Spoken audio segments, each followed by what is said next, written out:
All right, we ready to go? Yeah, Dennis, you want to do the intro? Yes. Welcome to Bennis the Menace, where your deepest, darkest, weirdest questions are answered by two people who have no idea what they're talking about. We are so happy to have you with us today. Thanks for making time for this. Remember to like, share, comment. What else am I missing, Ben? Like, share, comment, subscribe. Yes, please do. Write us letters, send us money, do whatever you can. You don't have to tell us what we don't have to get money. Don't worry about it. But we'd love to have you interact with us, and we'd love to, and we'll respond. Ben's really good at that. I'm not as good at it, but if you have any questions or you just want comments, just let us know.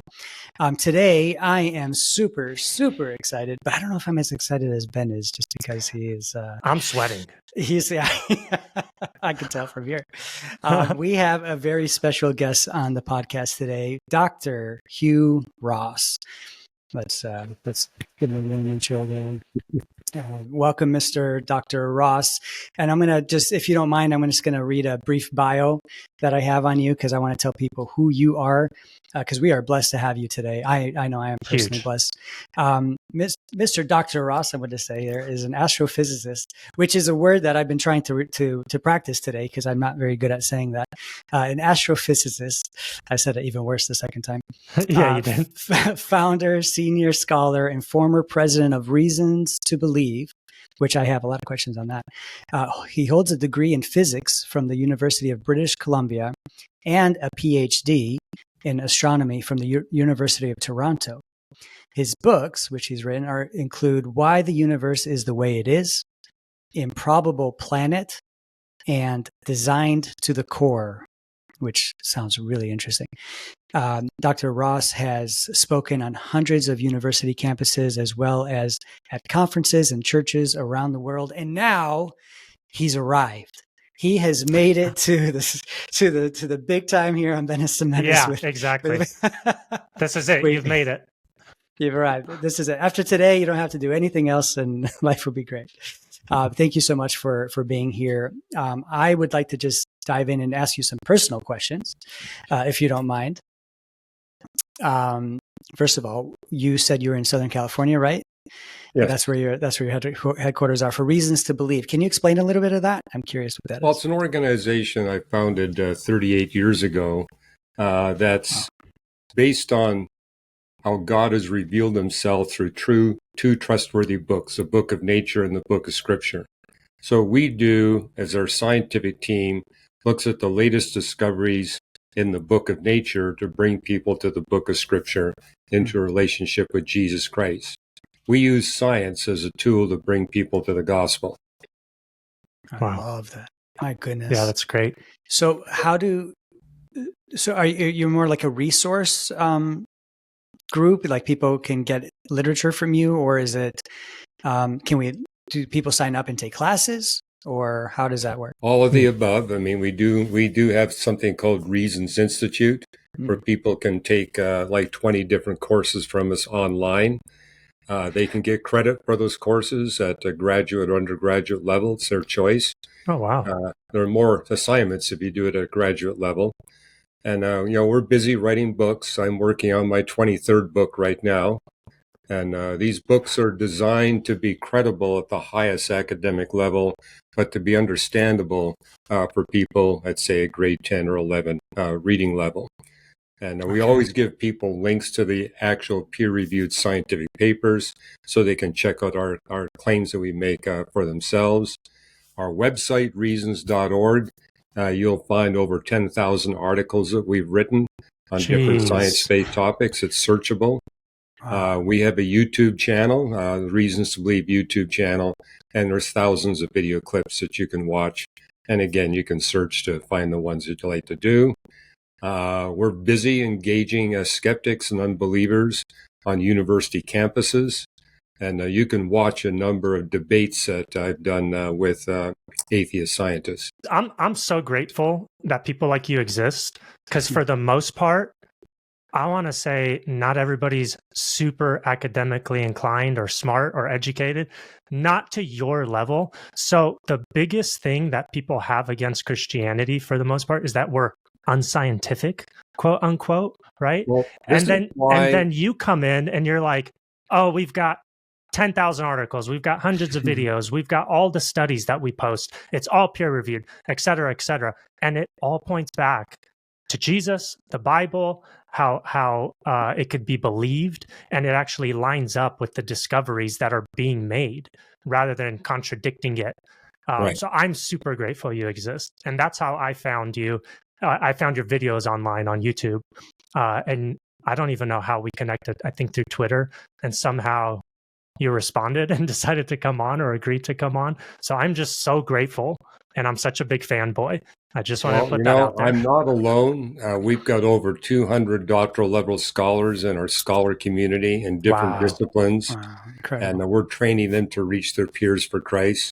And our goal is to get to 1,000 of those scholars, because we want to dispel the myth that scientists who are serious followers of Jesus Christ are rare in the academic community. They're not.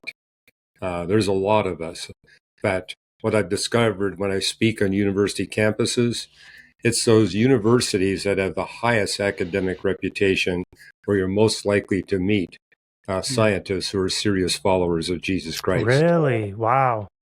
Yeah, it's the junior colleges where I have trouble finding them, but not at places like Caltech or MIT. Wow, that's fascinating. I would not have guessed that. Yeah, me neither. I would not. I would have said it was the complete opposite. Well, don't get me wrong. There are committed atheists at those institutions. Sure. But we're not all atheists. That's good to hear, though. It is. It's encouraging. How about through churches, though? I see, because for me, it's a huge disconnect between like what you do and what I've been raised with in church, right? Like and I know a lot of it's just because the leadership wasn't trained in those things, but still, it's like I've been learning so much more from like YouTube videos, mainly through Ben, because he's the one that's researches this. It's just been a bunch of Dr. Ross's videos. right. But we're learning so much, and I get so excited. And it like what Ben said earlier, it points you back to the Bible, and it just reiterates how true the Bible is over and over and over again. And it grows my faith, of course. It makes me want to talk to more and more people about Jesus. It strengthens me it gives me boldness and confidence. I mean, the work that you guys are doing is just... well, I also serve on the pastoral staff of a church between Caltech and the Jet Propulsion Laboratory. And I engage pastors literally around the world. And what I've been sharing with them is that especially young people, and particularly young men, they don't really respond well to one-way communication. And that's how most churches are structured. You sing a few hymns, you hear a sermon, and then it's fellowship time and people leave. And so what we're encouraging pastors to do, give a 30-minute message, have 1 hour of unscripted open mic Q&A. If you do that, the skeptics will come. Yeah, that's great. If you seriously engage the skeptics, in fact, every church I know where they follow the sermon with an open mic Q&A, those are churches that are growing by adult converts. Wow. And I tell the pastors, you don't have to answer all the questions. You've got experts in the pews that can help you. Yeah, that's great. I think that's what they're scared of, though, right? It's just they're scared of not being able to answer. I don't know everything. Well, nobody knows everything, which is why we need to have a team. Yeah, and pastors that are okay with knowing that they don't know everything, and it's not about them, right? Because that's what ultimately it comes down to, is the pride of like, well, I'm the pastor, I need to know it all. And I'll just speak for myself. If I knew I could ask questions after a 30-minute talk, I'd pay more attention. Oh, for sure. You know what I mean? Because I'd be excited to see if he could answer things that I'm thinking about while he's talking. I would pay way more attention, and I feel like it'd be so much more engaging. Definitely. Well, like I offer a class for skeptics on Sundays. The teaching time's 30 minutes. The debate time is an hour. Oh, wow. And they can ask it doesn't have to be on the subject. They can ask anything they want. And I don't always answer the question. I'll say, that's a really good question that this gentleman asked. How would you in the audience here answer his question? Because I want to train them to be able to answer the questions as well. That's great. It looks like or it sounds like Dr. Ross lives his life in 90-minute increments. Okay. We're 15 minutes in. So let's dive into some of these questions because we've got hours of questions here for you. And to be honest with you, I feel like this is going to be, it's going to be like just friends hanging out and asking a much smarter friend questions that have been on their minds, or at least on my mind for years. So I hope that's okay. Sure. Can I say one thing? If the viewers or listeners, if you have any questions, please put them in the comments. Yes. And if we have enough questions, and if they're really great questions, maybe we can ask Dr. Ross to come back and answer some of your questions as well. That would be great. Another time, if he's up for it. So if he's not tired of us by then. Yeah. If he hasn't ended this in the next 10 minutes. I actually do have some questions from some of our Instagram subscribers, and I'll ask those on the back end. So I want to save maybe 10, 15 minutes on the back end for that. Okay, so diving right in, the first topic at hand, which I think is pretty prevalent these days, is the multiverse. That's kind of how we even got to this discussion where we said, hey, we should bring somebody like Dr. Ross on, and you graciously came on. So can you explain from an academic perspective what the multiverse is? Well, the way it's framed by atheists is to respond to the fine-tuning argument for the existence of God. And I've written 7 full-length books on fine-tuning, basically looking at the different features of the universe, events in the history of the universe that must be exquisitely fine-tuned or designed to make possible the existence of human beings at some point in the universe. In fact, my latest book, Designed to the Core, I go one step beyond that and say, we see the most exquisite design in the context of what the universe must be like in order for billions of human beings to be redeemed from their sin and evil. And the Bible tells us that God began his works of redemption before he created anything at all, which implies that everything that God creates is for the purpose of redeeming humans from their sin and evil. But I remember speaking on this back in the early 1980s, and I would tell audiences, the evidence for the fine-tuned designs in the universe that points to the God of the Bible, they're growing exponentially. Mm-hmm. I mean, literally, you get a factor of 1,000 times more evidence for that fine-tuning with every month that goes by. In fact, when I'd speak on university campuses, I would say, if you're not convinced today, wait 1 month. And the evidence becomes exponentially stronger. You need to seriously consider the claims that the Bible makes on your life. But I also predicted back in the 1980s that eventually this evidence for design would become so compelling and so pervasive that atheists would have nowhere else to go but to hypothesize there's an infinite number of universes. And every universe is different from every other universe. And if they have a true infinity of universes where all are different, you could argue that all this fine-tuned designs that we see are here simply by pure chance. And so, come around the year 2000, indeed, that's exactly what happened. Atheists saw the evidence and said, well, we can explain it away by going to an infinity of universes. But I also remember telling audiences in the 1980s, any time that a skeptic appeals to infinity, it's a concession they got nothing. Because you can explain anything with infinity. Right. And what lay people need to understand, infinity plus infinity equals infinity. Infinity times infinity equals infinity. Infinity to the infinity power equals infinity. And so you can literally explain anything. In fact, the physicist Leonard Susskind, who describes himself at different times as either an atheist or an agnostic, says, we have to stop using the multiverse. It explains everything. An argument that explains everything explains nothing. Now, what I did in my book, The Creator and the Cosmos, 4th edition, is to give you an example of what he meant by explaining everything. He said, if you really have a true infinity of universes, we're all different from one another, you'll have an infinite number of planets, just like planet Earth. And on those infinite number of planet Earths, you're going to have an infinite variety of birch tree species. And birch trees peel thin white pieces of bark. But if you've got an infinite variety of birch tree species, one of them is going to peel thin white pieces of bark that are perfectly rectangular, that measure 8.5 by 11 inches.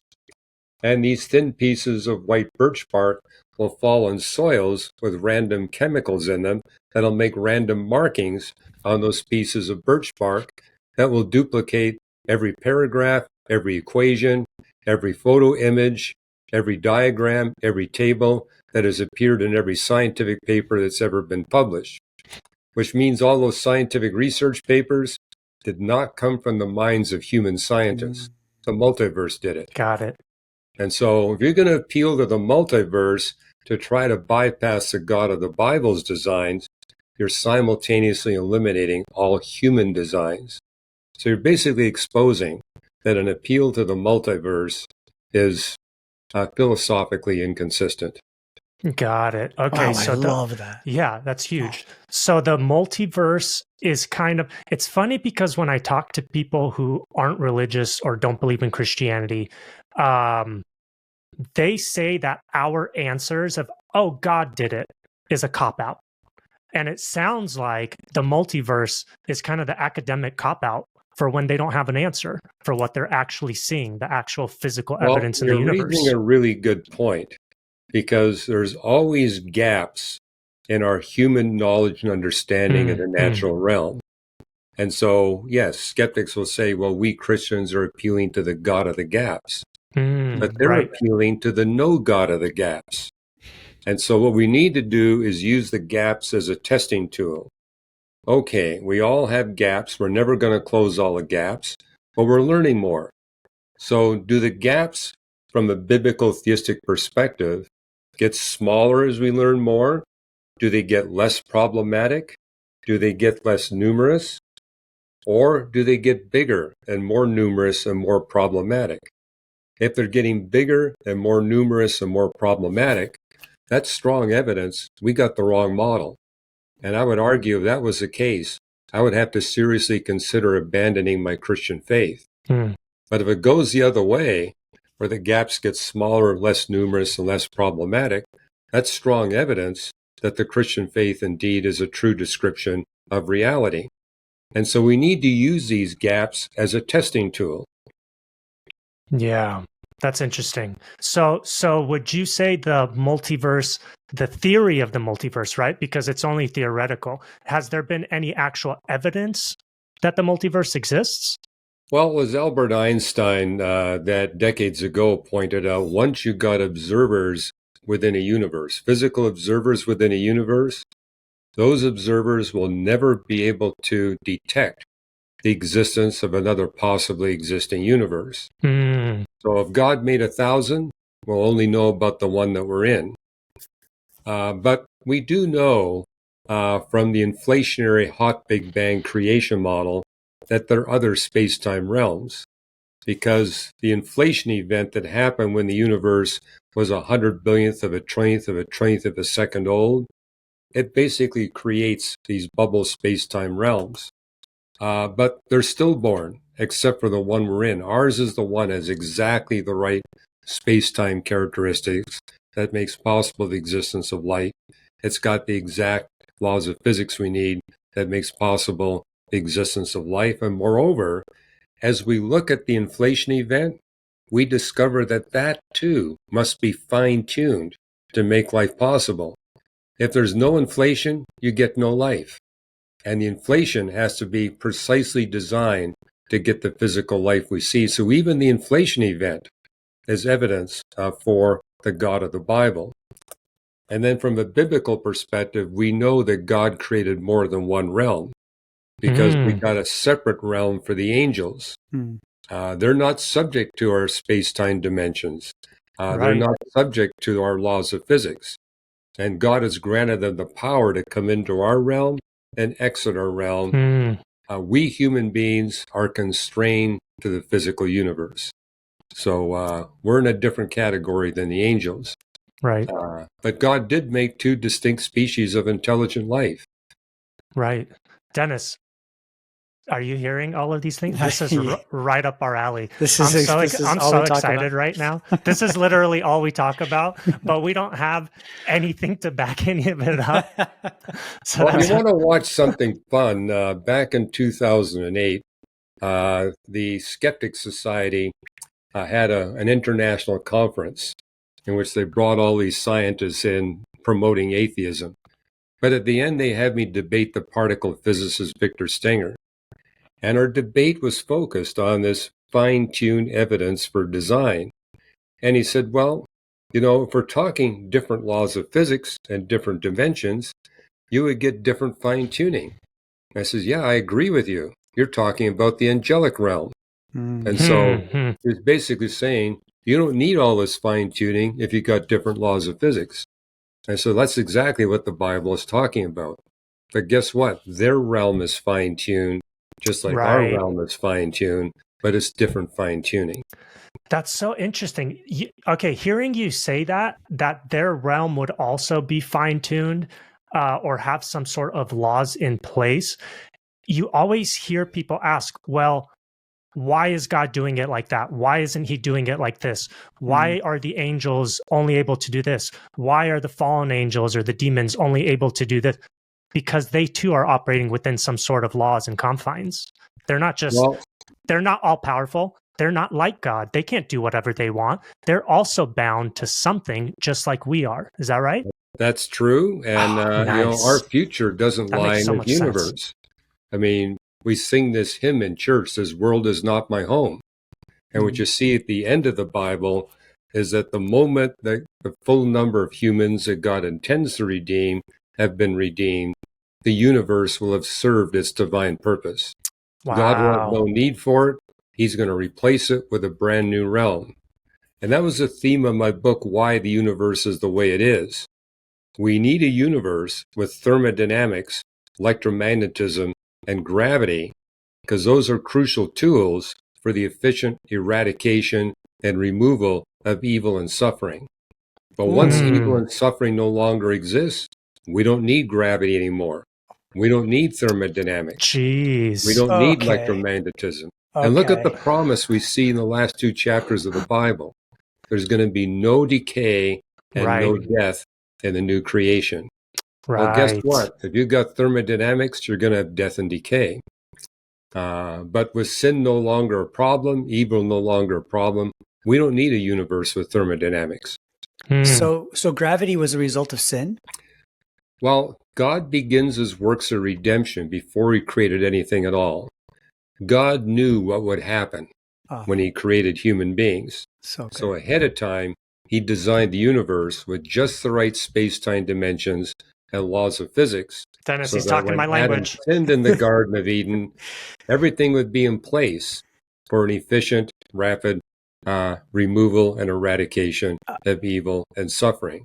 But I argue that God had planned all along that Satan would be the one who would rebel first, because that actually plays into his plan for the efficient eradication of evil and suffering. Because keep in mind, God not only wants to remove all evil and suffering, he wants to enhance our free will capability to experience and express love. And to me, that's the marvel of the physics of the universe. It accomplishes simultaneously both purposes. Evil is eradicated, and our free will capability to express and experience love is exponentially enhanced. Dr. Ross, I want to live in your head for I know. For just a day. Like this, everything you're saying is so beautiful. I wanted to cry earlier when you said, when I was just picturing him, how he already created before we were thought of, right? Like he just, a place for us to be able to experience his mercy and grace, right? Like he did all of that knowing, oh my goodness, like what kind of, now that is a father, like that's the father's heart, right? Like that's just so beautiful. Well, for that reason, I'm not worried about the fact that the sun is eventually going to get so bright that it's going to exterminate us. Right. Hey, we get to go to the new creation before that happens. Yeah, I say bring it. Let's go. But yeah, thank you for sharing that. That is so beautiful. My goodness, just how you put all that. I hope you guys are listening and can. I'm going to repeat this and have this on repeat this episode for sure. But that was just so beautiful. Thank you for saying all that. My goodness. Go okay, ahead, Ben. can I ask you a quick one? It's probably not going to be quick, but so you said that God foreknew, okay, and created accordingly, right? Have you heard of the concept of middle knowledge? Yes. Okay. Do you think that this is an example of middle knowledge? I'm not a fan of middle knowledge because actually, do you mind explaining middle knowledge in case somebody doesn't know, like Dennis? Yeah. Well, I know. It's been popularized in recent years by the apologist William Lane Craig. Correct. And I've known Bill for over 35 years, and we've ministered together, and we've had debates with one another. The debates are always quite friendly. Sure. It was European philosophers that first came up with this idea that God has this middle knowledge. So one way that Bill applies it is, there are certain circumstances in which we would be born where it'd be challenging for us to receive the gospel, understand it. And he says, well, God knows ahead of time whether or not you're going to respond to the gospel message. So he has you born in a particular time and place that's going to fit what he knows you're going to decide to do. And so, but it's a little, you got open theism, you got middle knowledge, and these are all attempts to say, well, God is all-knowing and all-powerful, but he chooses to restrict what he knows and what he does. And so, and there are varying degrees of middle knowledge, just like there are varying degrees of open theism. But I wrote a book a number of years ago called Beyond the Cosmos. In fact, Bill and I had a debate over the content of that book. So, but really what I'm doing in that book is saying, notice when you look at the Bible, it's not talking about open theism or middle knowledge. It really says God knows everything. Right. He not only knows everything, past, present, and future, he controls everything. Right. And that's something I think, where Bill and I disagree. He thinks that Calvinism has its weaknesses. I'm saying, well, Bill, I'm not saying that Calvinists are right in saying that it's all about God's predetermination and predestination. So, as I look at the Bible, I notice there are about 1,500 Bible passages teaching that before God created the universe, he had predetermined every thought I would think, every word I would speak, and every action I would perform. But there's also about 1,500 passages in the Bible that says that I am in control and responsible for all my thoughts, words, and actions. And what I wrote in Beyond the Cosmos is, you're not going to resolve those two biblical teachings in the context of length, width, height, and time. Just like you can't resolve the Trinity, how God is three persons and one essence, if you try to work all that out in the dimensions that we human beings are constrained to. But the space-time theorems prove that space and time at the beginning, that our length, width, height, and time were created entities when the universe came into existence, which tells us that God is not bound or subject by length, width, height, and time. And we know from particle physics that there has to be at least 6 other space dimensions to accompany length, width, height, and time. And the space-time theorems prove that in the context of God, there has to be God having temporal experiences before the time dimension of the universe exists, which at a minimum implies God must be able to operate in at least the equivalent of 2 independent dimensions of time. Wow. So what a wild thought. Yeah. Well, it gets wilder in the sense that when you look at... go crazy. Okay. We're all ears. Well, you got skeptics saying you got this man, Jesus of Nazareth, and Christians claim that in just the 6 to 9 hours he spent on the cross, he atoned for all the sins that every human being has ever committed. And how can that be done to 6 or 9 hours? I'm saying, well, the one who died on the cross is the one that created time. He created space.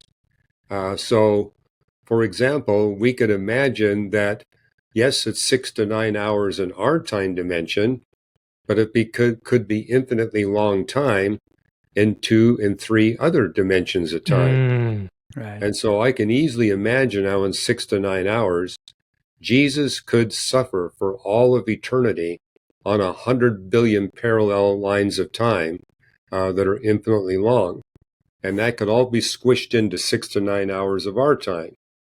Okay, apply that to what the Bible teaches about human free will and divine predestination.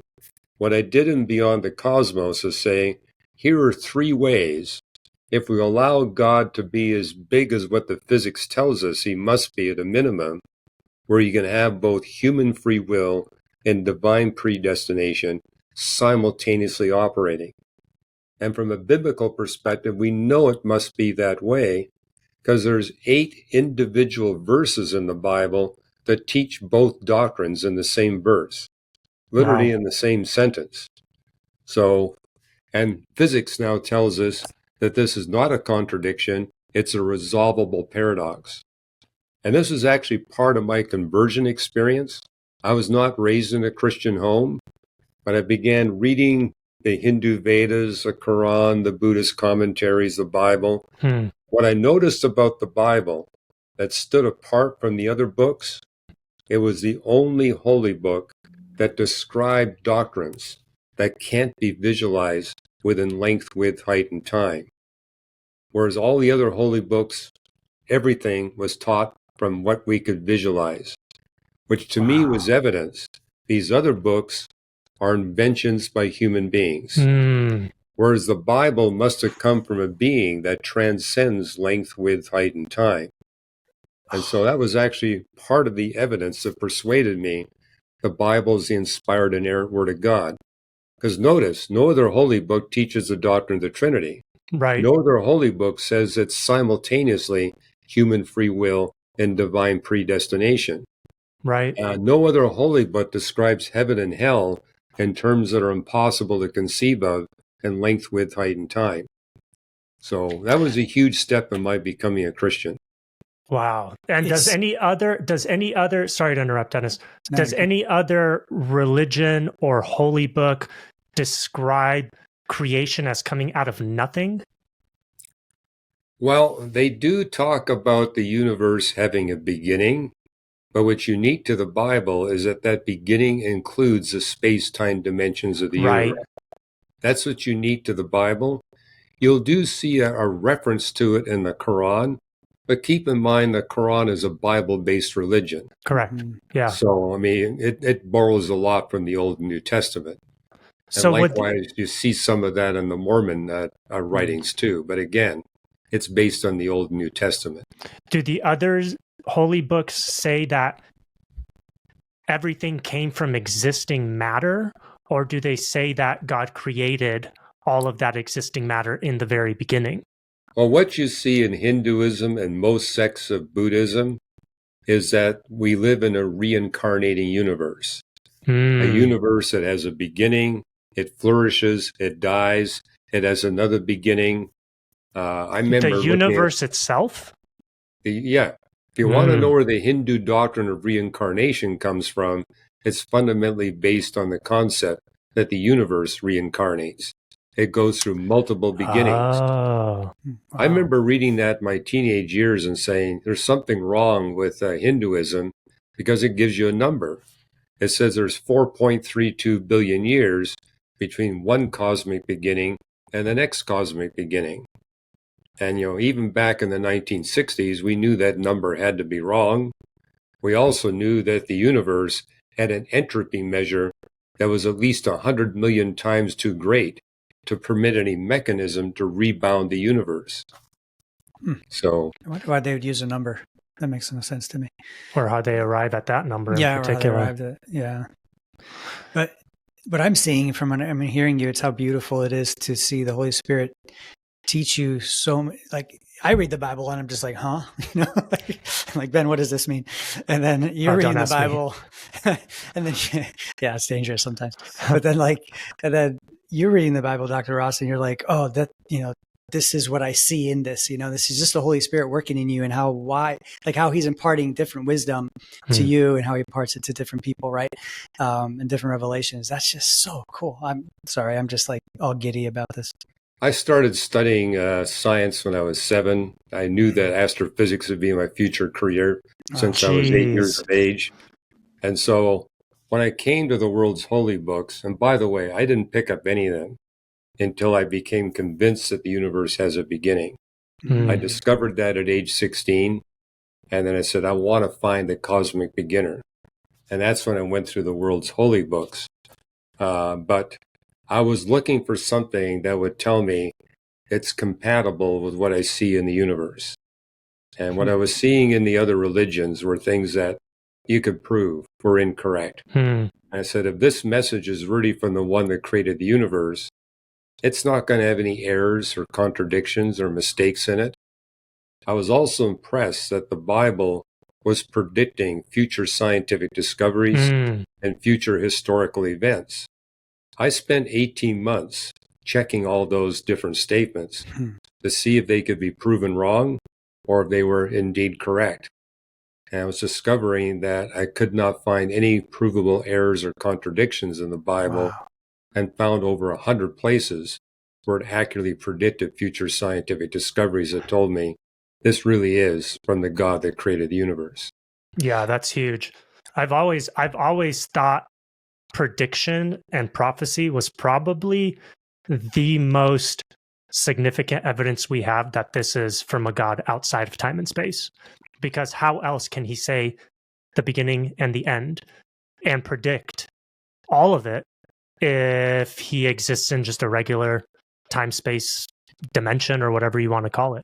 So I always thought that was a huge evidence towards this being a divinely inspired text. No, I would agree. And you got those passages in the Bible where it says God knows the exact time and place where you're going to die. Right. How would he know that unless he was in charge and control of space and time? Right. Would it be possible? This is just one of the same way you had your idea, where you were getting wild about Jesus on the cross dying for the sin for billions and billions of people and how it could correlate to dimensionality. One of my ideas, and tell me if this is logical or makes sense from a scientific perspective and a Christian perspective, really. Is it possible that the multiverse doesn't actually exist physically with actual dimensions and billions and trillions of dimensions, but that the multiverse is language that we can use to describe God's omniscience, and that the multiverse actually exists solely in the mind of God?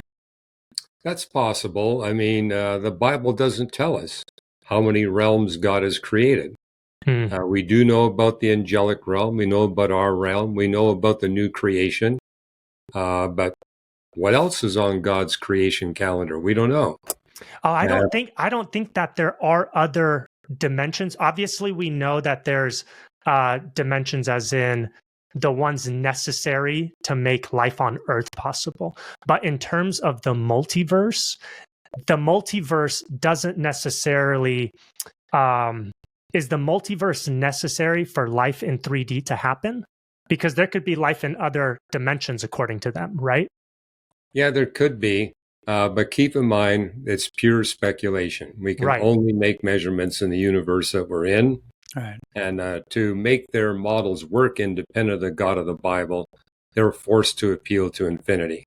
Yeah. As I mentioned, appealing to infinity is basically conceding, I got nothing. Yeah, I just think that if God is omniscient, he would actually know, and not that he would create every single variant in the multiverse, but he would know the result of every single altered reaction here on Earth. You see in the writings of Christian theologians in the Middle Ages. Oh, really? Where they were talking about how, God is infinite. He's infinitely knowledgeable, powerful, creative, and loving. And they said nothing less than an infinite universe would befit an infinite God. And so the multiverse concept actually goes back about 1,000 years, but it was originally formulated by Christians. Wow. No. But that is speculation too. God Right. isn't compelled to create an infinite universe. Right. I don't think he created an infinite universe. I think that being omniscient, he would know what all the results of every different interaction, every different change that I could put this finger up or this finger up, and that changes and splits off in the concept of the multiverse and creates different alternative realities. I don't think that actually has to happen, but he would know what the result of every single reaction would be. And I think in my mind, it makes sense that that's what omniscience is that God's all-knowingness is what we're trying to describe as a multiverse. Not that a multiverse actually is happening, but that he knows what everything would be. He knows and controls everything. He knows Correct. what's happening to every electron in the universe. Yeah, and what would happen if anything was different. And the one he chose to actually create, the options of the multiverse that were available to him in his omniscience, he chose the exact one to create where everything aligned perfectly towards the end of Jesus Christ coming into this earth, dying on the cross, forgiving sins, and being glorified as Savior, not only Creator.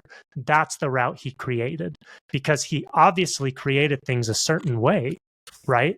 They weren't just happenstance and everything just happened to fall, based on chance and infinity. It was done, like you said, fine-tuned and specific by the divine mind. So to me, God just chose the option of the multiverse that achieved his end goal of glorifying his son, Jesus Christ, the most. Well, I do agree that nothing happens outside of his control and knowledge. I mean, that's what bothers me about, say, open theism theology. Right. Like you got God not knowing everything. Yeah, what is he doing? He's just reacting to whatever you do? That's so silly. And you got Ephesians saying that God not only foreknows, he predetermines. So it's not just foreknowledge. Yeah, that dichotomy of God predetermining and our free will, to me, the way my mind wraps around that is that it is both. Because here in this dimension, everything we're doing appears to be our choice. I can move my mic, I can put this finger versus this finger, and it's me deciding to do those things.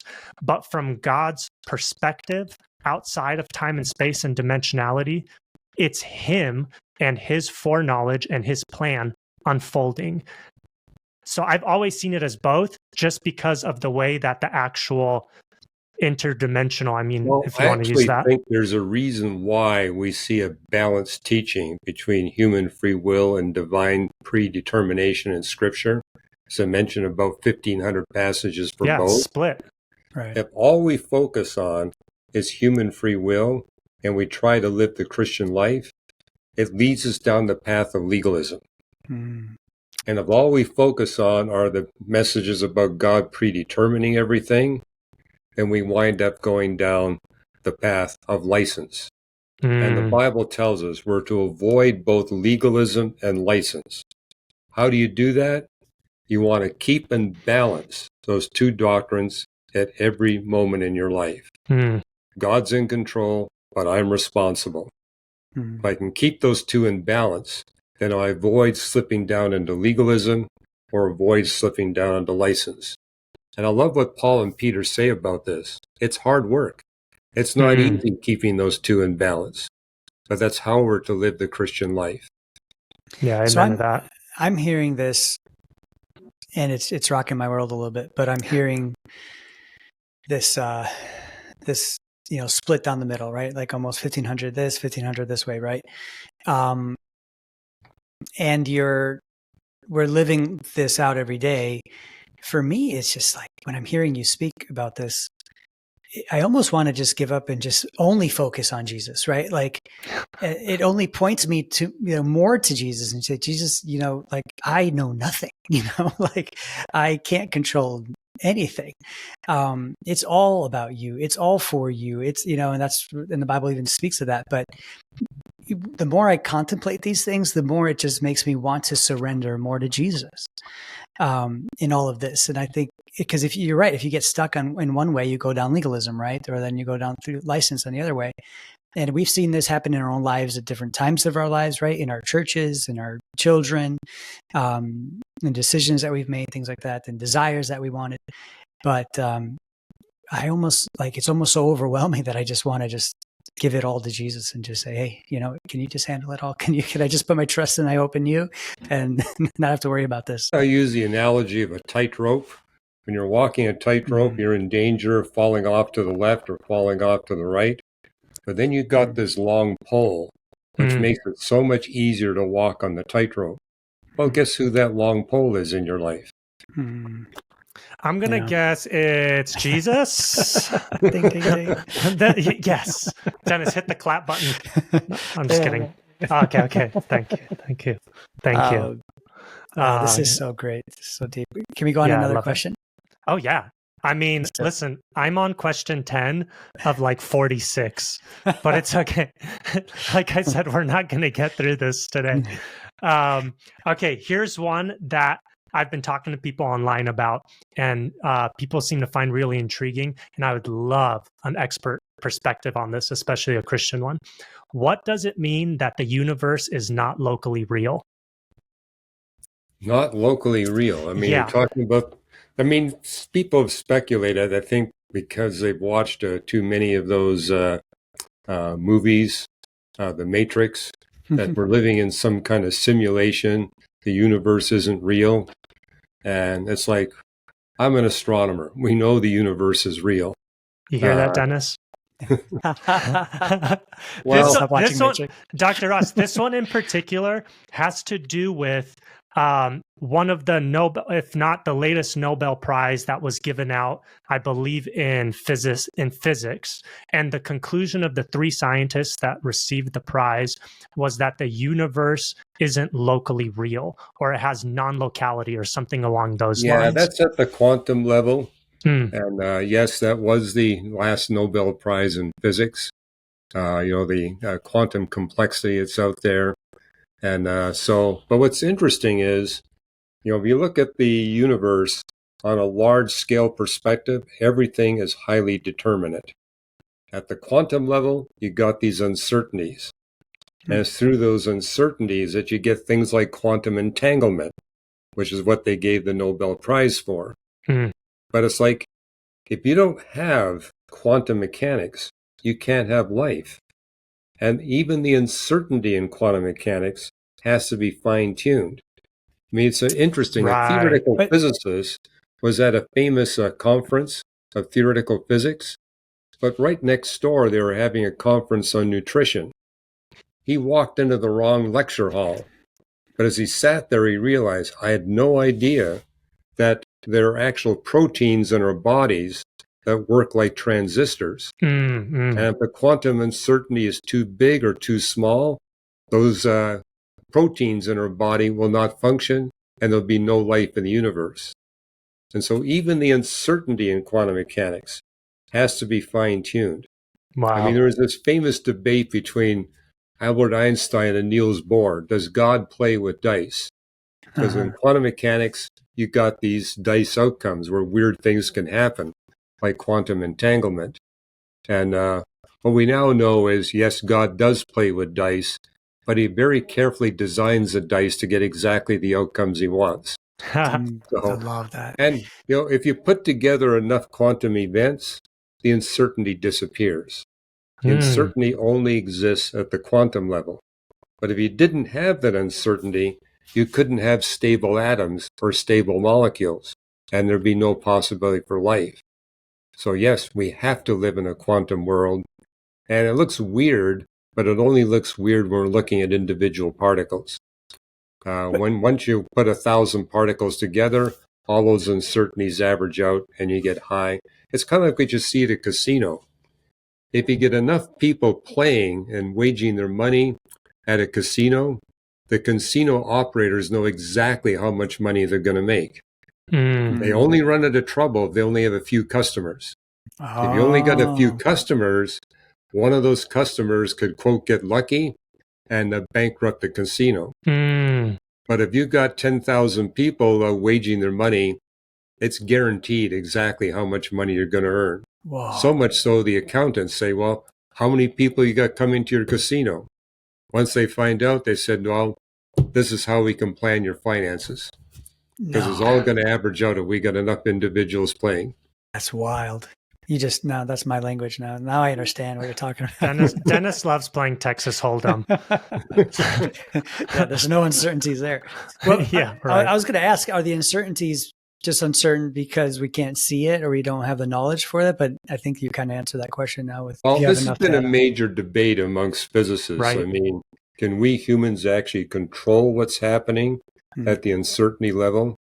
And what's really going on is we cannot detect the causality that's taking place until it's completed. I mean, a good analogy would be take a coin and just spin it rapidly on top of a table. And while it's spinning, you have no idea whether it's going to land heads or tails. But the moment you slam that coin to the table, you've determined the outcome. And it's either going to be heads or tails. There's no uncertainty once that happens. That's kind of what's happening at the quantum level. And so, but again, the uncertainty has to be fine-tuned in order for life to be possible in the universe. We need quantum mechanics. Yeah. Does quantum mechanics have to deal with higher dimensions? Are higher dimensions necessary for our three-dimensional universe to operate the way it does? Well, if you're trying to build a detailed particle creation model and make it compatible with a cosmic creation model, what you discover is you need more dimensions and length, width, and height in order to make all the particle physics work. And a lot of lay people think, well, that's just speculative string theory.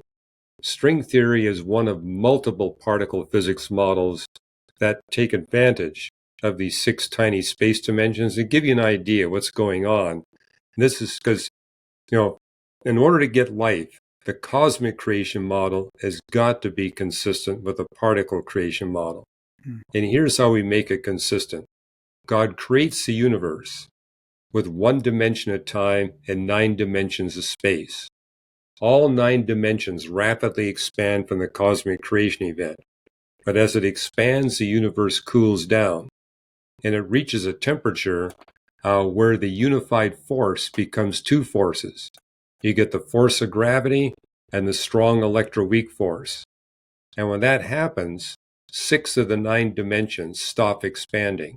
So they're still here today, but the 6 are so tiny that if you were to look at their cross-section, it's 20 orders of magnitude smaller than the diameter of an electron, which probably explains why nobody really paid much attention to this until fairly recently, because that dimension is so tiny, it never factors into anything today.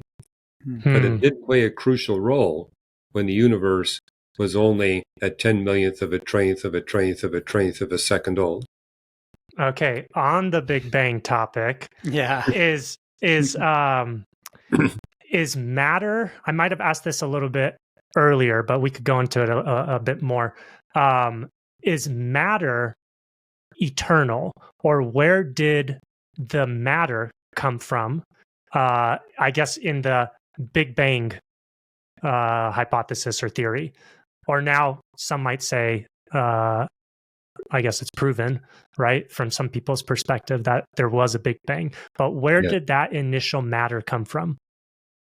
Okay, well, the Big Bang creation event is where you have this coming into existence, literally out of nothing, 10 space-time dimensions. 10. The dimensions themselves occurred at the point of the Big Bang? Yeah, the dimensions were created. Now, that's what the space-time theorems prove for us, is that space and time did not exist until the universe came into existence. So the beginning of the universe is the beginning of the cosmic space-time dimensions. And the universe begins with these dimensions squished into an infinitesimally small volume. But God created them so that they're dynamic. They immediately begin to expand. And when you expand those space-time dimensions, you're releasing spatial curvature. So the universe starts off highly curved because it's squished into such a tiny volume. but as it expands, the curvature becomes less and less. And it's the release of that space curvature that creates photons. So the universe actually begins with no matter and no energy, just space-time curvature. But the release of space-time curvature first creates the photons, and then later it creates particles of matter. All this happens before the universe is 100 millionth of a second old. Jeez. Okay. And how does the Big Bang Genesis theory, I guess, of the universe and of everything, how does that account for the 6 days of creation in the actual book of Genesis? How do you correlate those two? Yeah, well, again, I was not raised in a Christian home. I mean, it was a Gideon Bible that brought me to faith in Christ because I was given a Gideon Bible in a public school. And when I began to go through that, I realized right away the creation days in Genesis 1 must be 6 consecutive long periods of time. I drew that conclusion because I noticed that the first 6 days, they all end with an evening morning phrase. Evening was, morning was, day 3, day 4, etc. And when I got to day 7, there's no evening morning phrase. I said, I'm not sure what evening and morning mean in the original Hebrew, but I knew at a minimum it was telling me each of these creation days has a definite start time and a definite closure time. But when you get to day 7, there's no evening morning phrase, which means the day has begun, but it has not yet ended. Interesting. And then I found 2 texts, one Old Testament, one New Testament, Psalm 95 and Hebrews 4, which state that we're still in God's 7th day. So the 7th day is not yet ended. Now, when I was being raised, my parents were worried that I was being obsessive about physics and astronomy. That's all I really wanted to study during my childhood years. And so when I was about 10 or 11, they bought our family a big, thick book on evolutionary biology, figuring, okay, we need to get Hugh studying something besides physics and astronomy, and they knew it had to be science. I read the book and told my parents, the numbers aren't consistent. We see all these new phyla and orders and classes of life before humanity, and we see none of that after humanity. And they couldn't answer my question. My teachers at my school couldn't answer my question. Professors I taught to couldn't answer my question. Age 17, I picked up that Gideon Bible. It answered the question. For 6 days, God creates. On the 7th day, he stops creating. It explains why we see all this evidence for supernatural intervention before humanity, and scientifically, we see none of that after humanity. God's resting on the 7th day. It also explained to me why so many astronomers believe in God and so few field biologists believe in God. The field biologists are all doing their research on day 7. They say, we see no evidence for the supernatural handiwork of God. I said, well, yeah, you're looking on the wrong day. That's funny. Whereas in astronomy, our data comes from the past because of the velocity of light. It takes time for that light to reach our telescopes. So that answered a lot of questions for me. And again, if you read through all the Bible's creation texts, not just those in Genesis, you get a very compelling case that God created in 6 consecutive long periods of time. I wound up writing a book on this called A Matter of Days, where I lay out the biblical evidence. But I actually did it from my pastoral perspective, wanting to motivate people. Before you make a decision what the Bible teaches, you need to look at all 66 books. Don't just look at one book of the Bible or one chapter of the Bible. You'll find that there's over 24 lengthy creation texts in the Bible, and only 2 of them are in the book of Genesis. You need to look at the rest of the Bible. And so, if you want a consistent interpretation, it's impossible to interpret it as 6 24-hour days. That must be 6 long periods of time. Now, do you think that do you think that did God create the matter, which, like you said, was compressed and the curvature and yada, yada, yada. And then his command was for it to begin expanding, to explode, to actually Big Bang. Did God use the mechanism of the Big Bang to bring about the creation that he desired? Or could God have created all in, a short period of time, but give it the appearance of age, like he did with Adam and Eve? Adam and Eve, according to the Genesis account, were created likely as adults, right? They weren't created as cells, which evolved and which grew and developed and later became humans 14 million years later, or whatever the time period is. So would it be possible that God used evolution, but like in a sped up manner, or the Big Bang in a sped up manner, and it gives it the perception of age rather than that it actually took the billions and billions and billions of years to arrive? Well, as I read through the Bible, I don't see a single instance where God creates with the appearance of age. The problem with the appeal to Adam and Eve, they did not come from a womb of a woman. And so their size, their body size, would be no indicator of their age. But so arguably, even the universe, the dimensions, also didn't come from any sort of normal, naturalistic means. They also came from a miraculous means, right? That's true. And so you need to take that into account. My whole point is the body size of Adam and Eve would not be an indicator of their age, because they didn't come from the womb of a woman. And I think from God's perspective, he wanted to be able to communicate with Adam very quickly. And if he created Adam as a baby, his brain would only be a third the size of an adult. By making Adam full size means that he could begin communicating with him quickly, because his language development would be highly accelerated compared to that of, say, a child that had a much smaller brain. So, but after Adam and Eve, the body size is an indicator of age. Okay, so just post Adam. Yeah, I could see that. Yeah, they're exceptions. That's a good rebuttal.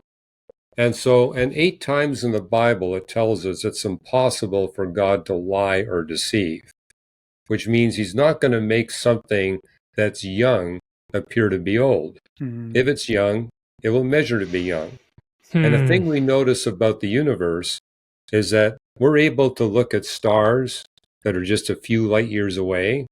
We're also able to look at galaxies that are 13.6 billion light years away, which means we're seeing them as they were 13.6 billion years ago. And then we can look at these star clusters and galaxies, and we can measure the age of these different stars. And we notice is they don't fall within a 10,000 year window, like they're all 1 million years old, plus or minus 10,000. They spread the entire gamut of 13.5 billion years. Some of them are just a few years old. Some of them are thousands of years old. Some of them are millions of years old. Some of them are billions of years old. And so why would God artificially age them all in different ways? I could see him artificially aging them all in a consistent way, but that's not what we astronomers see. And so, for example, I guess I would say, just playing devil's advocate, right? And discussing this out loud with you, I guess I would say if everything was created and fine-tuned to make life on planet Earth possible, and for God to be able to do the work that he did in history, if that fine-tuning required exactly what you just described, differences of millions and billions of years as you look out, then that's what he created, is the exact universe and scenario necessary as far out as you go into the universe to make this possible. You see what I'm saying? Yes, and you're on the right track. The age of the universe has to be fine-tuned to make human existence and human civilization possible. It's also necessary that it be fine-tuned for us to be able to observe the entirety of the universe. If we were created earlier in cosmic history, we'd only be seeing part of the past history of the universe. And if we were created later, again, we'd only be seeing part. So we happen to be living at the fine-tuned time in the history of the universe when we can read the entire history of the universe. I mean, we astronomers have telescopes that are able to image for us the condition of the universe when it was 100 billionth of a trillionth of a trillionth of a second old. We can get that close. That's crazy. To the cosmic creation event. But if we were created earlier, we wouldn't be able to detect that moment. And so we would be ignorant, say, of the first 2 billion years of cosmic history. And that ignorance would give us a less compelling scientific argument for the existence of the God of the Bible. It's our ability to witness 100% of the past history of the universe that gives, in my opinion, our most rigorous and compelling scientific proof that the God of the Bible created the universe. I just want you to... We'd be able to see all that. Yeah, I want you to know you are breaking Dennis's heart right now. That somebody so smart and also believes in the same, God is saying these things, because Dennis is not on board with academia and science. And you know what it is? It's not that I'm not on board. It's that it's that I have this thing that like I've told Ben for many years, like that, how we've been deceived in what ways have we been deceived? In so many ways, deeper than we know. And from the last 3 years of this of our life, right? Like, it's been so crazy and twisted, and with social media now, and we have access to more information so much faster.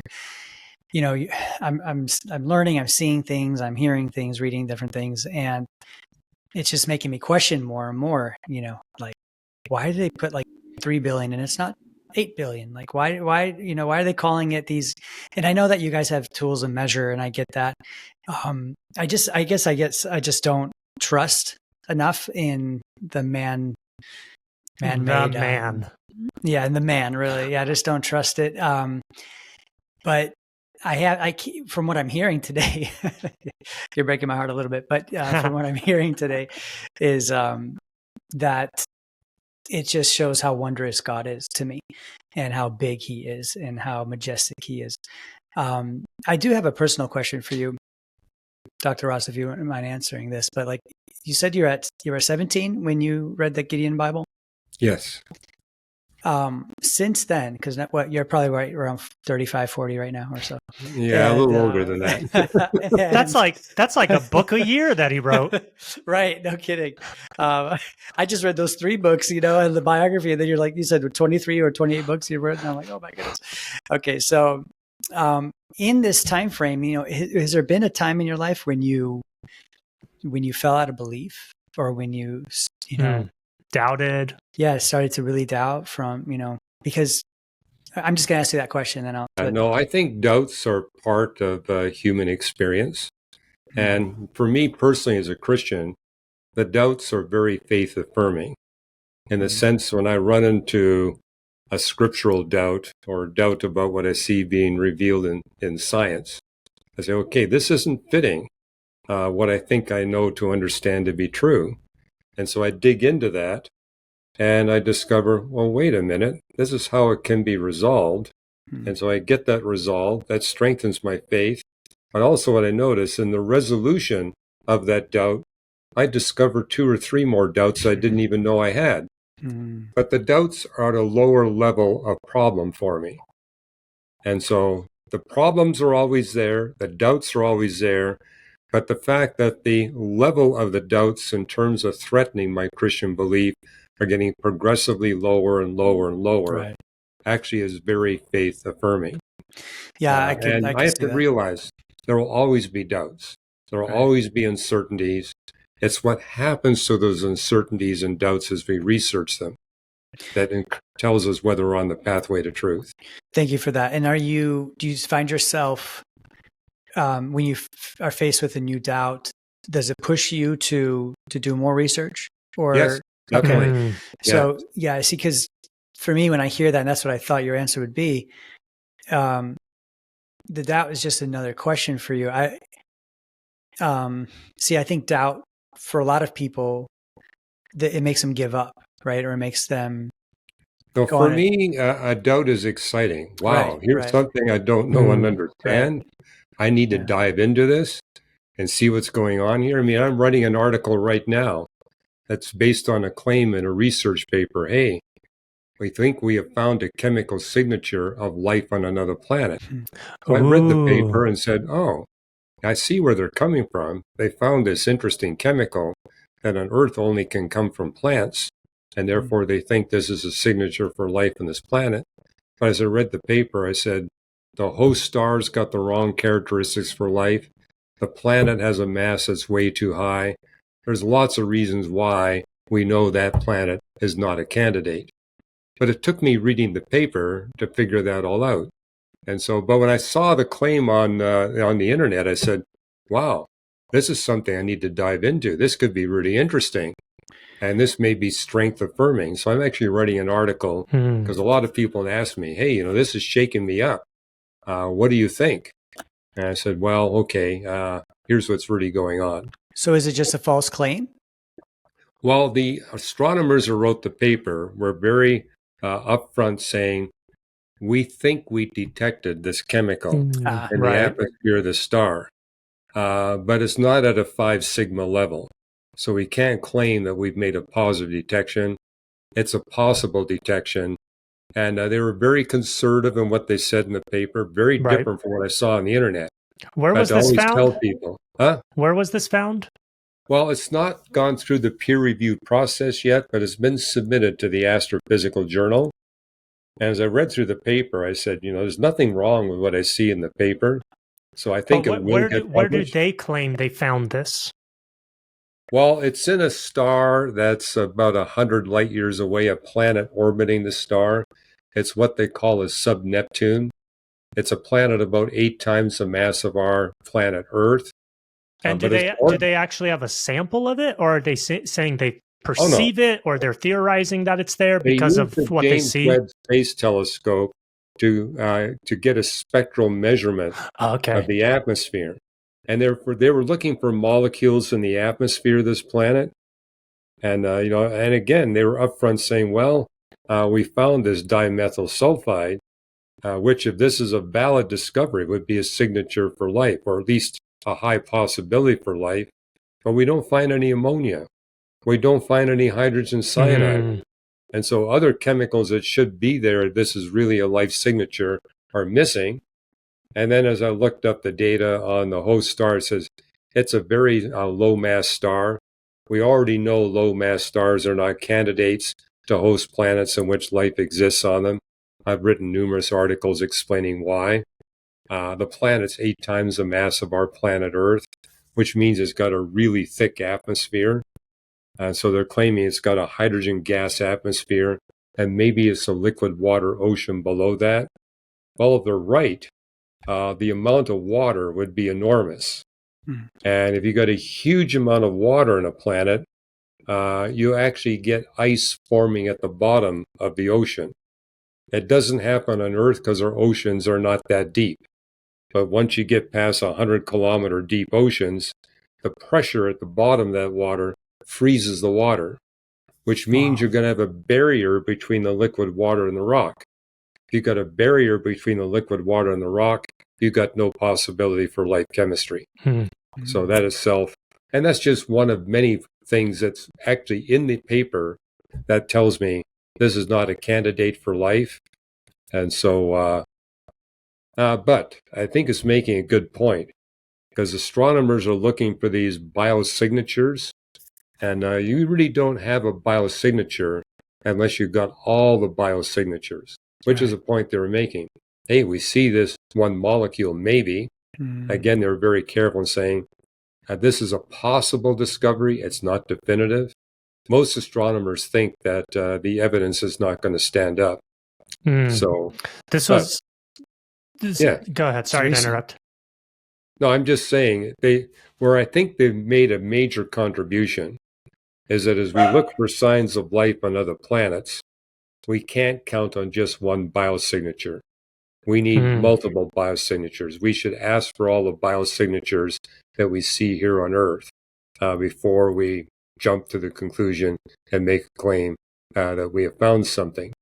So again, it displays just how different the popular web articles are from the actual paper. Right. Yeah, completely different tone and that's than what I was what thinking. you saw in the popular articles. Because I read about this and I the approach was, how I read it was like, there's life on other planets, and Right. they proved it and all this stuff, and it's funny how like Satan can use that to twist people's minds, right? Like, and the evidence all points to, well, it's not really, it's possible. Well, I've written 2 articles you'll see on our website, basically saying for 2,000 years Christians have debated, did God create life on other planets or only here on the Earth? And so the discovery of life on another planet would not be catastrophic to the Christian faith. But the reason I was so skeptical when I saw the claim was everywhere we look in the universe, conditions are hostile for life, especially advanced life. So right away I said, I don't think this claim I see on the internet is going to stand up. And when I read the research paper, I said, yeah, this is consistent with everything else we see in our measurements on the exoplanets. I mean, this is such a perfect segue. Unfortunately, we have 10 minutes left, and I wanted to get some of the questions. Yeah, man, it went so fast. Oh, my goodness. And I've got 2 more pages of questions. So we're definitely going to have a round 2 if, Dr. Ross permits. But it was a perfect segue because the next questions are all to do with what people are saying nowadays about lights appearing in the skies, advanced life on other planets. Is it us from the future coming back? Is it alien, highly evolved species on another planet, in another galaxy? We have all those questions queued up, but no time. So if you ever do have the time, maybe we'll keep in touch and we could figure out a time for you to come on. Because if I'm not mistaken, you do have a book that might deal with some of these topics, right? Yeah, it's called Lights in the Sky and Little Green Men. Oh, really? I did not know this. How about that? My question was actually, before you did leave today, was for people like me, what book would you recommend out of your plethora of books there? Which one would you recommend that I start reading first? Oh, in terms of just general reading, I'd say probably a good one to begin with is Why the Universe is the Way It Is. Okay. Because it actually addresses the question, why do we have the physics that we do, the universe that we do? And I basically make the point from a biblical perspective, God's got at least 12 independent reasons for creating the universe the way he did. The universe has all of its features. It's designed to simultaneously achieve all those purposes. But to me, probably the most significant, he designed it to be a tool for the complete eradication of all evil. Wow. And, skeptics make the point. If there's an all-powerful, all-loving God, why do we have evil? Well, God actually designed the universe so that evil would be quickly eradicated. Gosh, and, it also answers the question, well, why evil in the first place? Right. We need the evil in order to have our free will capability to express and experience love to be exponentially enhanced. God could have made a universe where there's no evil. He would have had to create beings with weak free will. If he created us with weak free will, we'd be experiencing weak love, and God wanted strong love. Wow. Do you think that he did the same thing with the angels, or that they too had free will? Yes, they too had free will. After all, it tells us a third of them chose to rebel against God. Man, that's so fascinating. Okay. I love this. I know. Dennis, we need more time. But okay, let me get to a few questions here. We put out a short little video and encourage people to write questions or ask us questions that we could then relay to you. And one of them in here is a little spicy. Okay, so I hope there's no offense, but I just wanted to read it because this is an honest comment from one of our followers who engages with some of our content. The first one is by Grayson Dartree. I have one question from my agnostic friend. He asked, why creationists are so sure that the universe was created for us with all that wasted matter. Also, we only know a fraction of what's in the universe. To say that it's all made for us by God is just an incompetent and lazy explanation. He also says that the James Webb Telescope just proved that there probably wasn't any Big Bang, which destroys the let there be light creationist perspective. So I guess that's a few questions in there. Yeah, a couple of questions. And the first one was, again? The first one was, he asks why creationists are so sure that the universe was created for us with all the wasted matter. Okay, that's in chapter 2 of Why the Universe is the Way It Is. How the universe must have precisely the mass that it does and the size that it does in order for any kind of life to exist. So that is not wasted matter. It serves a purpose. None of it's wasted. We need every bit of it. So even example, all the way far out there, as far as we could see? All the way far out there, exactly. No kidding. None of it is wasted. It's all necessary. I mean, this again there's a couple of debates I've done you can watch on YouTube where atheist scientists say, I can understand why we need one star and we need a system of planets. But why all these useless stars and galaxies? Well, it turns out none of them are useless. Wow. So, for example, make the total mass of the universe the tiniest bit smaller than what we measure. The universe will only have hydrogen and helium throughout its entire history. Wow.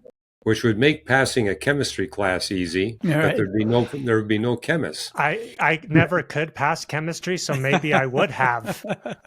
Yeah, you only got 3 molecules of all you got is hydrogen and helium. Okay, Ben, you wouldn't be here anyway. So. On the other hand, make the universe the tiniest bit larger, then all the elements would be heavier than magnesium. You'd have iron and all the other heavy elements. Notice in both cases, you get a universe with no carbon, no oxygen, no nitrogen, and no phosphorus. If you want life, the universe's mass must be fine-tuned and exquisitely fine-tuned to far greater than 1 part in a quadrillion times. And the size of the universe also must be fine-tuned. Wow. And so there's no feature of the universe That's crazy. that doesn't have to be fine-tuned to make our existence possible. That's incredible. Now, the second question was...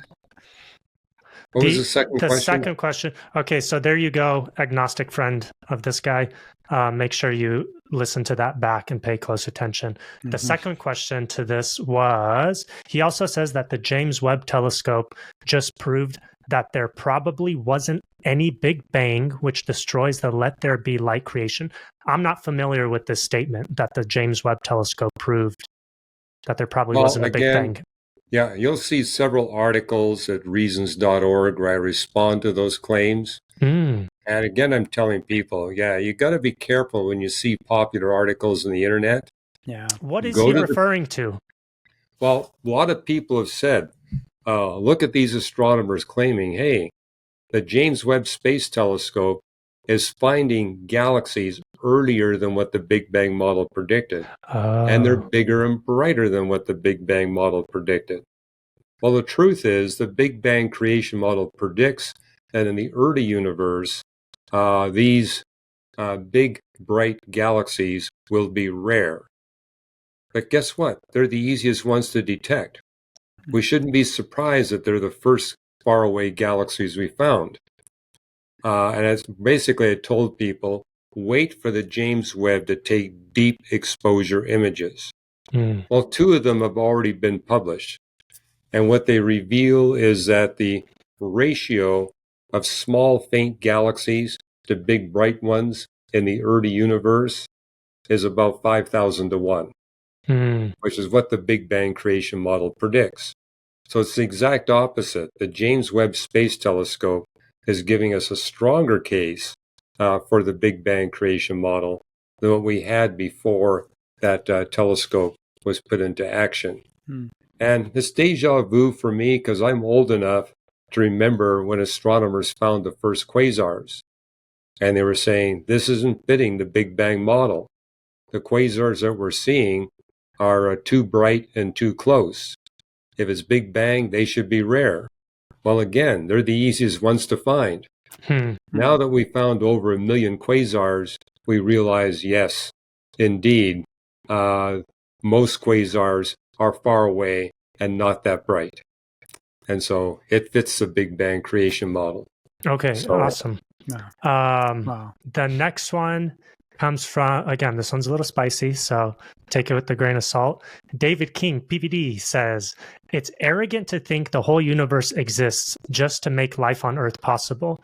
He is completely blinded by faith. This is the problem with scientists with a scientist who is just trying to prove his beliefs rather than to find the actual truth. After having this conversation, I would really beg to differ that you're just trying to prove your beliefs rather than find truth. It seems it's going in the opposite direction.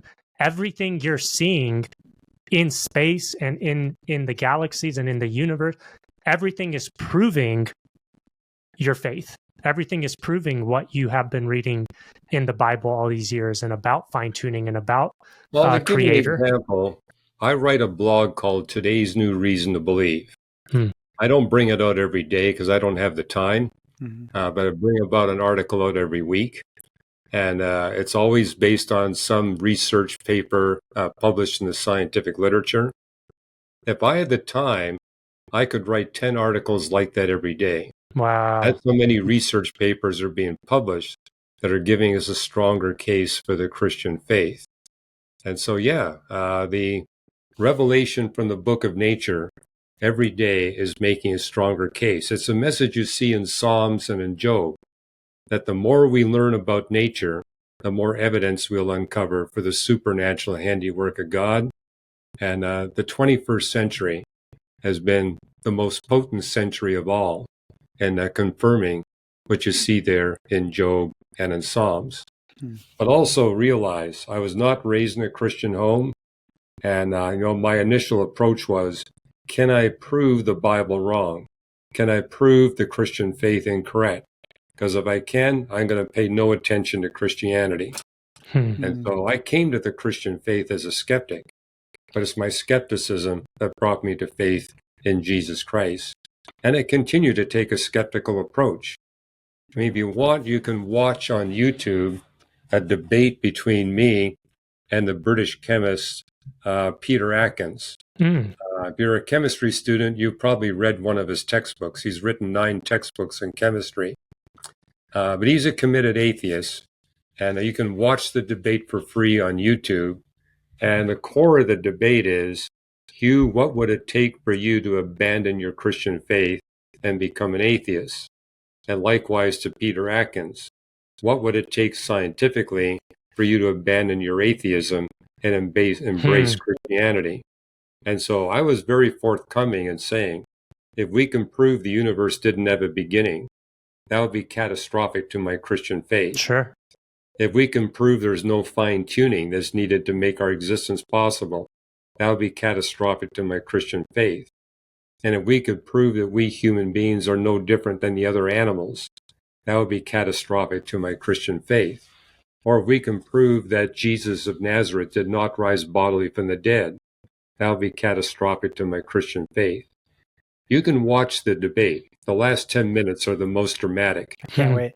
Because Peter Atkins, when we was posed the same question, said, well, I suppose if Jesus appeared physically right in front of me just 3 feet away, I would have to think that that would be evidence. But they said, oh, no. I would simply conclude I was having a delusionary vision. Of course.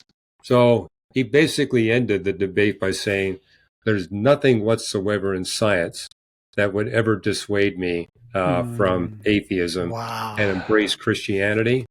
Wow. And the irony there is, for an entire hour, he was berating me, saying, Hugh, you have to base your worldview on actual evidence. You have to be willing to put it to the test. And so I was offering plenty of ways it could be put to the test. He was never forthcoming. And it's funny because the assumption, even from this comment here, is that you're the arrogant one trying to manipulate the information to back your faith, when in fact, when you actually debate a leading chemist, he's the one that says there's absolutely nothing that could ever happen that would make me change my mind. It's real easy. Just put Hugh Ross, Peter Atkins into a search engine. I'm It'll doing pop it. right up. Yeah. 500,000 people have viewed it.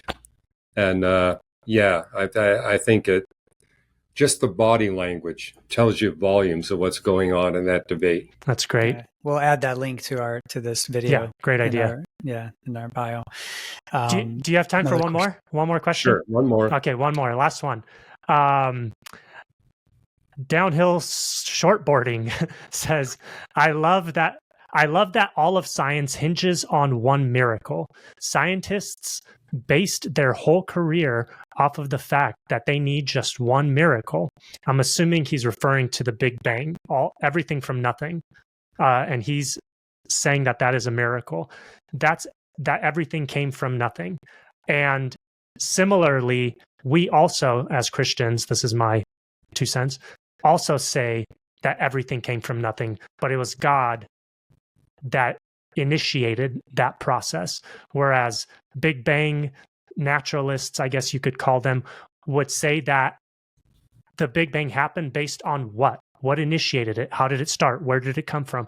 They too, to some degree, need some sort of miracle to start this whole thing off, right? Well, that's the drama of the space-time theorems. We got 30 of those theorems today, but what they all share in common is that if the universe indeed is expanding, and if the universe contains mass, then space and time were created when the universe came into existence.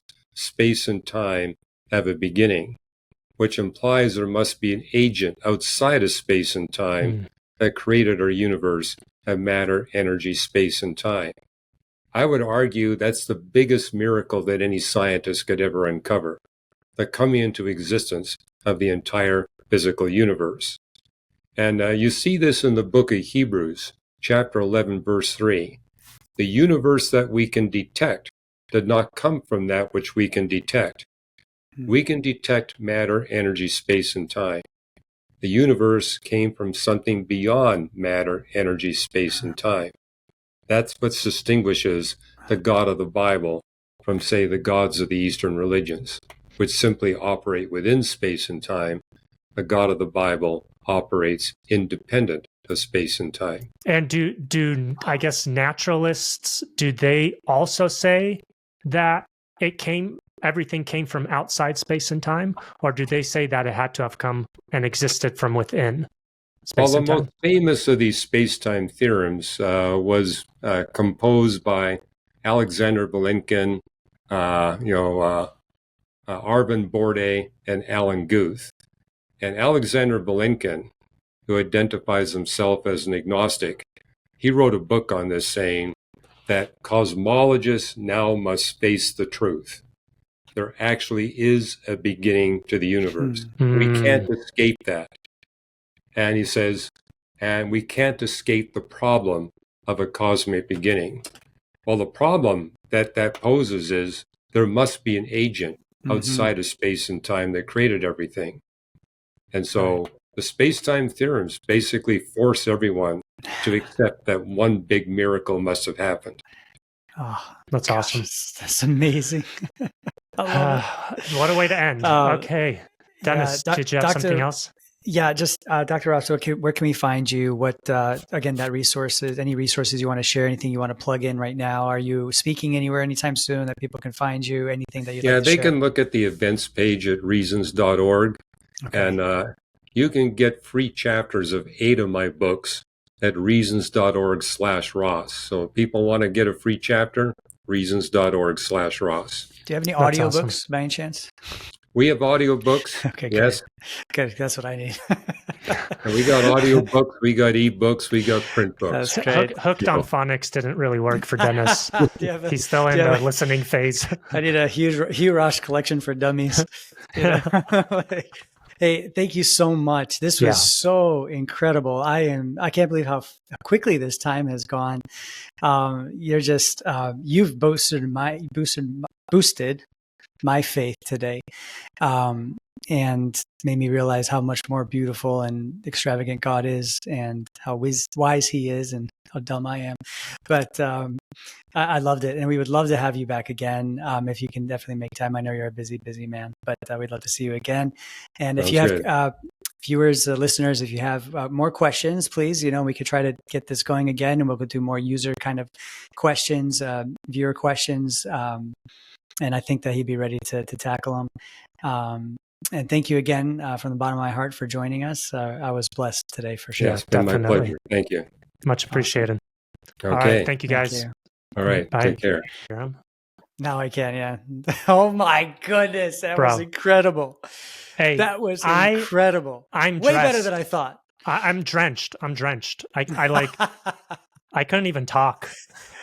Wow, I didn't know what to expect. I feel like I would start a thought and it would just like run away from me. And then I was just like fumbling. I got nervous. I would say like 30 minutes in, I finally like my diarrhea subsided. You know what I mean? So good. As he was talking, I had just another question, then another question, then another question. And I'm like, oh my gosh, there's just Dennis, so much. I literally got through 11 questions of like 40 something. That's okay. That I have written. That's okay. He'll come back. That was awesome. Man, that was so good. What is happening in the background there? I think somebody's at my front door and my dogs are losing their mind. Oh, jeez. I have like 3 huge dogs. Did you hear my dog growl in the background at all? Not growl, just barking. She barked a couple times, yeah. Oh, man. How cool was he, though? He was just so down to earth and just so easy to talk to and insanely knowledgeable. My goodness. Dude, I would love to do it again. And you know what I want to do? Okay, this first one obviously was like a pretty big capture all, you know what I mean, episode. But what I would love to do is take just one little question or idea and like expand on it deep. Yeah. You know what I'm saying? Like that, I would love that. Yeah, it'll help if maybe we take a book or something, read it, and then like dive into something that we find from there. Bro, I just want to talk about aliens. Dude, I can't believe you wrote that book. I can't wait to read that. I hope he has all. What was it? Something Lights in the Sky and Little Green Men. I think it was. Yeah. Lights in the Sky and Little Green Men. I really want to read that book. I know. I've seen like a YouTube video talking about it by him. But I really want to read it. And I want to do an episode just on aliens. I want to do an episode just on fine tuning. You know what I mean? Stuff like that, because those are so important. But in an hour and a half, we're just like, not even an hour and a half, an hour and 20 minutes. We just have to like breeze by it. Let him like say his bit and then keep going. You know what I mean? For sure. But I really, really want to get deep into specific topics with him. So and we could do that. We could do that next time. We can say, okay, here's 10 topics we want to talk about. Yeah. And we have 10 minutes on each topic or whatever. And whatever. That dude, fit, right? Not even. If he's down to come on an hour and a half at a time, we get through 1 to 2 topics at a time. He's not going to come on that often, man. He's busy, dude. Yeah, he's right. China and India. He's busy. Our best friend. He does like us, I think. He's our best friend. Okay. Oh man. Hey, we got to remember to put links in the description. For sure. For his books and all kinds of stuff and things that we talked about, metaverse stuff.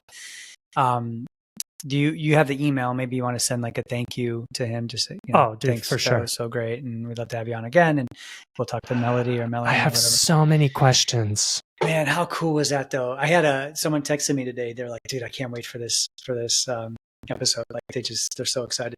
I apologize to everybody listening if I was incoherent and babbling. No, you did great. I was just the diarrhea was brewing. And the sweat is pouring, and I'm a fanboy.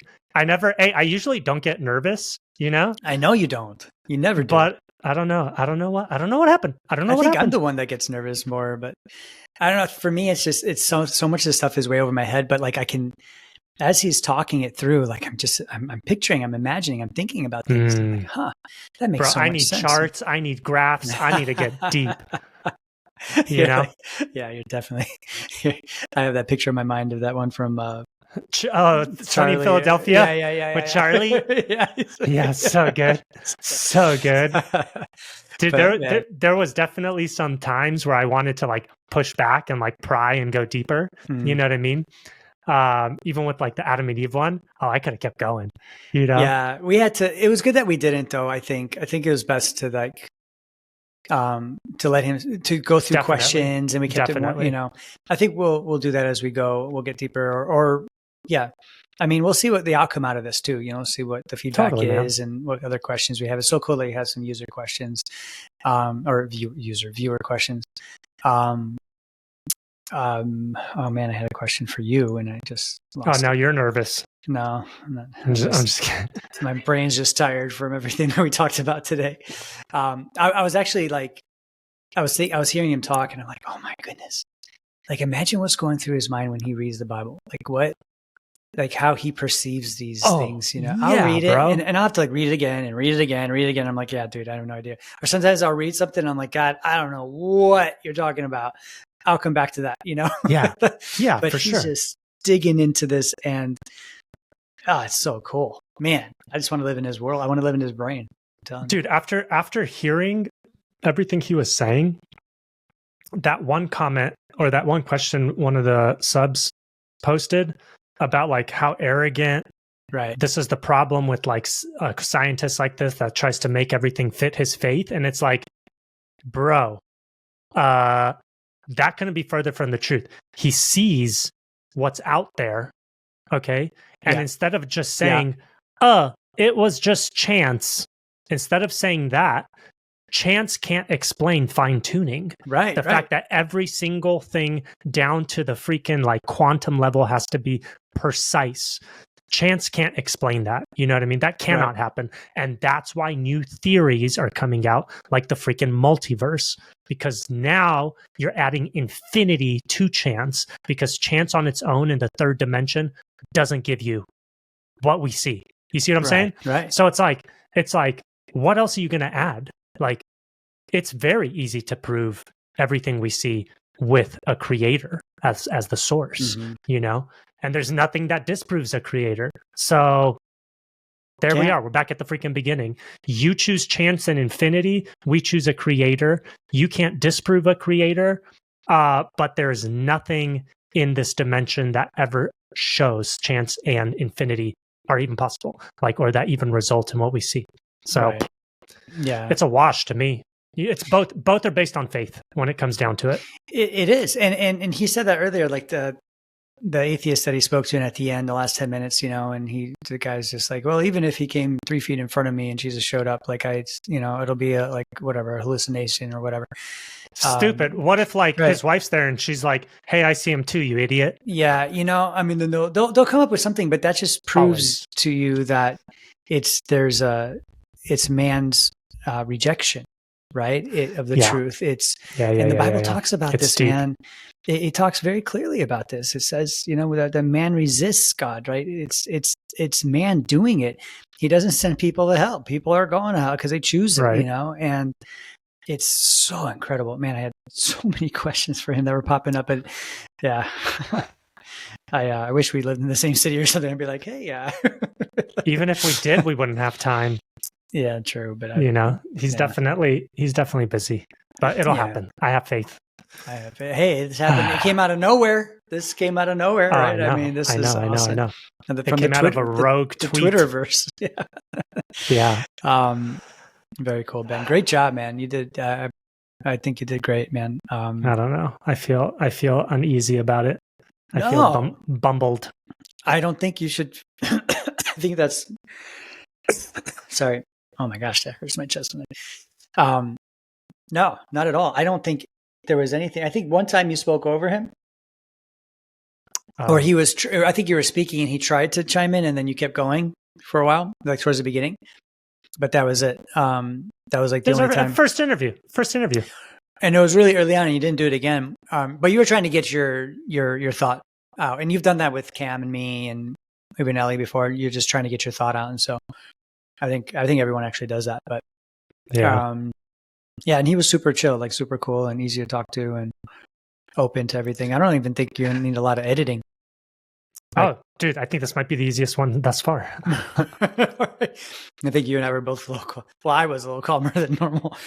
I can't wait to watch those debates, though. I think Yeah, I'm going to dive into more of his stuff and for sure. maybe probably put We'll his book on. we'll post all the debates and the stuff we find that we find interesting from him. We'll put it down in the details there. But I guess hopefully you guys enjoyed it. If you have questions, put them in the comments. If you want us to ask him specific stuff, put it in the comments. Like, we picked 3, there was actually more I didn't get to, so I'm sorry. Maybe we'll get to them next time. But dude, that was fantastic. That was great. Good job, Ben. No, good job. Good job, Bennis. Good job, Bennis. All right, everybody. Peace out. See you next time. Peace out.